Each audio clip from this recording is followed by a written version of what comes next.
Porque ellos van a decir, pero Dios puede perdonar si tú. Pero Dios es tan bueno, pero Dios es tan bueno, ¿Dios es amor? Dios es tan bueno, Dios es amor.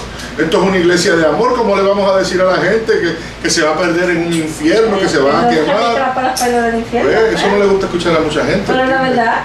Pero es la verdad, el infierno existe. ¿Por qué tenemos que aceptarlo? Tenemos que aceptarlo porque la palabra es Si inerrante. entras a Dios, si tú dejas tu viejo yo y pones tu nuevo yo, tienes que aceptar cosas que a ti no te van a gustar.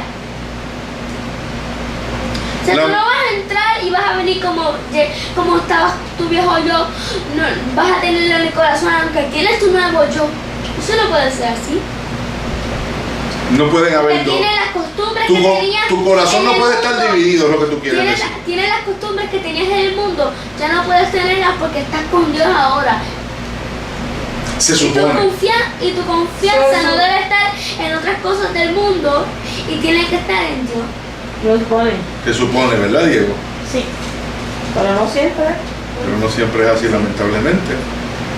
Es lo que se supone que se haga. Pero nosotros, ¿verdad?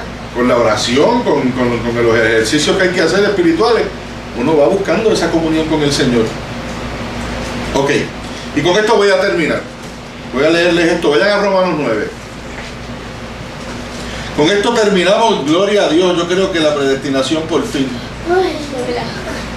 ¿Cuántos hicimos con la predestinación? Yo creo que como 5 cultos. Un poquito. ¿Qué eras romano? Miren, ¿Eras romano? sí, Romanos 9. Vayan a Romanos 9. Pero antes de comenzar a Romanos 9, búsquenlo. Y lo aguantan ahí porque me quedan 3 puntos. ¿Versículo qué? Me quedan 3 puntos más. ¿Versículo qué? Romanos 9, ¿Versículo? del 14 al 23. Amén. Sí, fue la primera. Nos queda todavía predestinación, Dios mío. Ay, Dios. Nos queda predestinación todavía, nos quedan unos cuantos puntos, pero vamos a cubrir esto y dejamos para la semana que viene entonces lo otro. Antes de leer esa porción bíblica, antes de leerla, oigan esto. Y lo vemos como conclusión, estamos acercándonos a la conclusión. Voy a leer el título. No, Clary, yo no voy a leer eso todavía, voy a leerle otros puntos de la predestinación o de la doctrina de la elección. Somos predestinados, preordenados o elegidos. Cualquiera de esos 3 términos son correctos cuando hablamos de la doctrina de la predestinación. Predestinados, preordenados o elegidos. ¿Ok? ¿Está claro? Estamos predestinados o preordenados o elegidos a ser salvos. Son aquellos que anhelan el perdón y la gracia inmerecida de Dios por medio de la fe. Eso está claro. Los que por medio de la fe anhelan la gracia del Señor, predestinados a ser salvos. Yo lo veo bastante claro. Por ejemplo, una porción bíblica que lo explica. Por tanto, habiendo sido justificados por la fe, tenemos paz para con Dios por medio de nuestro Señor Jesucristo, por medio de quien también hemos obtenido entrada por la fe a esta gracia en la cual estamos firmes y nos gloriamos en la esperanza de la gloria de Dios. ¿Ok?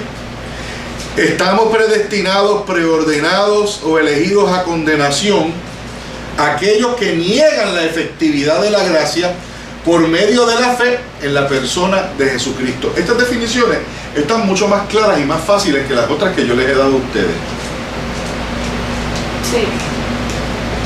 ¿O no? Predestinados a salvación, los que aceptan la gracia y tienen fe. Predestinados a condenación, los que no tienen fe y no aceptan la gracia. Las definiciones son de Estas definiciones, qué fuentes son de mi amor, del tema. no de ese, pero de comentarios de comentarios bíblicos. Por eso Claro que sí. ¿Por qué? No, por eso no, porque como las otras eran de diferentes personas. No, pero es que las No, otras eran también comentarios No, bíblicos, no, Mari, sí, porque es que de los verdad. comentarios bíblicos los hacen hombres, no los hacen yo sé, los pero- ángeles no los hacen. No, yo sé, pero eso era para ver si era algún otro hombre. Es que son otros hombres. Yo sé, pero que, sí, yo sé. Sí, pero como aquí sí, yo entiendo. ¿O qué tú crees? ¿Que del libre albedrío tampoco hay hombres que hablan? Pues claro, de todos los temas. Preordenados a ser salvos o elegidos. Estos son planteamientos que pueden ser de Agustino, como pueden ser de Spurgeon. Por eso que yo más confío. ¿Sí? A ser salvos son aquellos que anhelan el perdón a la gracia inmerecida. Los que anhelan, fíjate que no dice los que eligen, los que aceptan, los que desean. Pero te tienes que ¿qué? Arrepentir. Y a condenación lo contrario. Además, hay pasajes bíblicos que sustentan eso. Si lo que te incomoda es que un hombre dio la definición, pues yo te doy el pasaje bíblico que lo sustenta. ¿Ok? Mira, aquí está un pasaje bíblico que sustenta. Por tanto, ahora tienes que meterle cabeza, tienes que estudiarlo. Habiendo sido justificados por la fe, tenemos paz para con Dios por medio de nuestro Señor Jesucristo. Mira, por ahí, en esa línea nada más, tienes a Spurgeon, tienes a San Agustín, tienes todo. En esa línea nada más tienes a Martín Lutero. Fíjate tú, habiendo sido justificados por la fe, Martín Lutero. ¿Sí o no? Claro. Tenemos paz para con Dios por medio de nuestro Señor Jesucristo. Eso es. San Agustín y Spurgeon. Por medio de nuestro Señor Jesucristo. Spurgeon. O sea, cuando yo traigo estas definiciones, yo no las traigo en un vacío. Fíjate, ahí Juan Calvino puede ser que aparezca. Dice, por medio de quien también hemos obtenido la entrada por la fe a esta gracia. Sí. San Agustín de nuevo. O Lutero. En la cual estamos firmes y nos gloriamos en la esperanza de la gloria de Dios.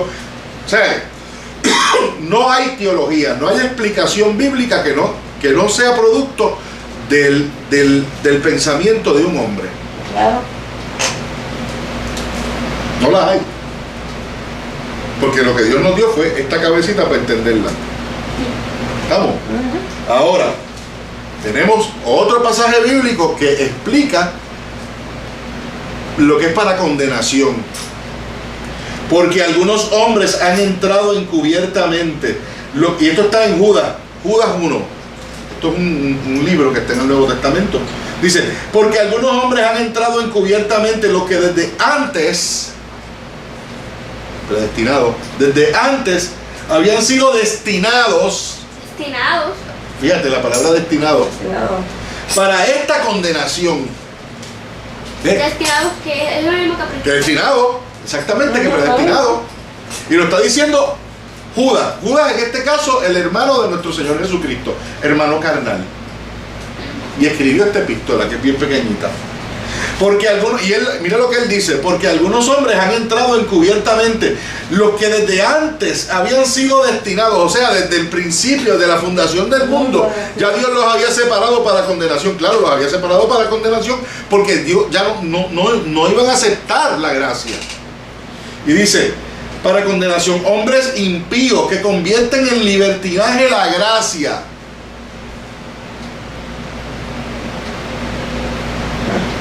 La gracia, el favor inmerecido de Dios, mucha gente abusa de ella. Porque, si Dios es tan bueno, me voy al garete, si total. Y la convierte en libertinaje, como decía. Y la convierte en libertinaje. Y niegan a Dios, el único soberano. Estos son los que se van a condenar según Judas. ¿Me sigue?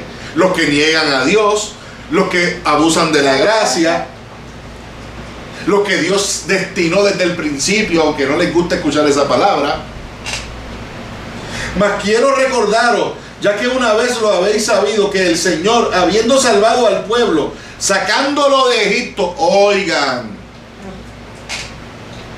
para aquellos que no les gusta la predestinación, mas quiero recordaros que ya una vez habéis sabido que el Señor, habiendo salvado al pueblo sacándolo de Egipto, después destruyó a los que no creyeron y a los ángeles que no guardaron su dignidad, sino que abandonaron su propia morada, los ha guardado bajo oscuridad en prisiones eternas para el juicio del gran día. ¿Qué quiere decir esto? Que Dios puede cambiar de opinión. Cuando Dios sacó al pueblo de Egipto con Moisés, Diego, ¿quería que se salvaran todos?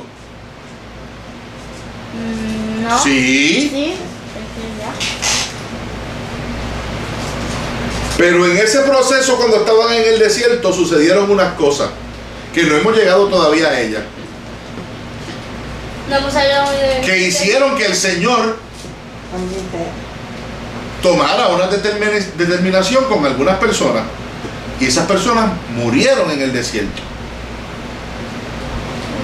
porque hicieron cosas que eran incorrectas. Según Judas, esos ya estaban predestinados a condenación. Dios les ofreció la salvación, Dios les ofreció salir de Egipto, Pues claro que sí. pero ya su condenación estaba, porque se iban a rebelar, porque no iban a aceptar la gracia del Señor.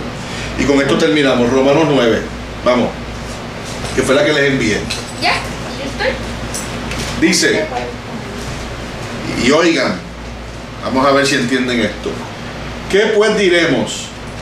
Que hay injusticia en Dios. Y lo voy a leer lento. Y entonces, ahora puedo decir Romanos 9 del 14 al 23. ahora puedo decir con escritura. Dilo, hija. Dios no es injusto. Muy bien, me gusta ese título. Dios no es injusto. ¿Por qué querrá decir Dios no es injusto? Hay que leer lo que dice. Porque lo que vamos a leer le va a dar la impresión a mucha gente de que Dios es injusto. Muchas personas ven la doctrina de la elección o de la predestinación como falsa porque piensan que Dios es injusto, si es así. Si Dios determina que una persona desde la eternidad se pierda, es injusto. Dios es injusto. Vamos a ver lo que dice aquí. ¿Qué pues diremos? ¿Que hay injusticia en Dios? En ninguna manera. Pues a Moisés dice, tendré misericordia del que yo tenga misericordia, y me compadeceré del que yo me compadezca. Así que no depende del que quiere. Fíjense ustedes que claro lo dice. No depende del hombre, del que quiere, ni del que corre, sino de Dios que tiene misericordia. Porque la Escritura dice a Faraón. Y fíjense, cita el versículo en donde hemos estado estancados. Para esto mismo te he levantado, para mostrar en ti mi poder, para que mi nombre sea anunciado por toda la tierra. De manera que de quien quiere, tiene misericordia. Y al que quiere endurecer, endurece. Y tú me dirás, ¿por qué pues inculpa? ¿Por qué, verdad? ¿Por qué culpa a la gente? Si Dios ha hecho entonces las cosas así, ¿por qué pues inculpa? ¿Quién ha resistido la voluntad de Dios? O sea, si Dios hizo las cosas desde un principio de una manera.